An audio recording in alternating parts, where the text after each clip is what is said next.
Nous attendons de cette manifestation, comme chaque année à la même époque, que les Guadeloupéennes et les Guadeloupéens qui ont chez eux des armes les remettent au commissariat ou dans les gendarmeries.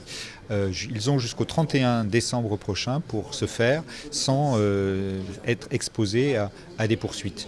Depuis 2013, et le lancement de la première opération Déposons les armes, qui s'appelait à l'époque Déposer les armes, on a eu plus de 700 armes qui ont été remises. Alors on a tous les ans à peu près le même nombre d'armes qui est remis et déposé.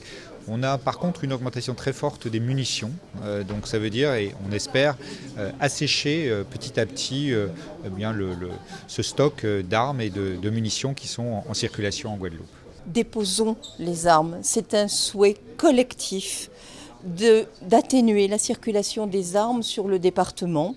C'est un des moyens que nous avons pour limiter cette circulation en dehors des opérations à caractère policier que nous menons par ailleurs. Vous avez bien noté que cette opération commence aujourd'hui et qu'elle se termine le 31 décembre 2019.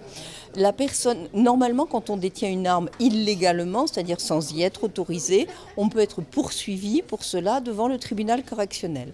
Jusqu'au 31 décembre, si on est de bonne foi, qu'on apporte son arme dans le cadre de cette opération, et si l'arme n'a pas servi, personne ne sera inquiété. Les parquets n'engageront aucune poursuite. En revanche, ils vont faire des vérifications pour voir si cette arme a pu servir dans le cadre d'une infraction. Mais tout le monde peut ramener des armes.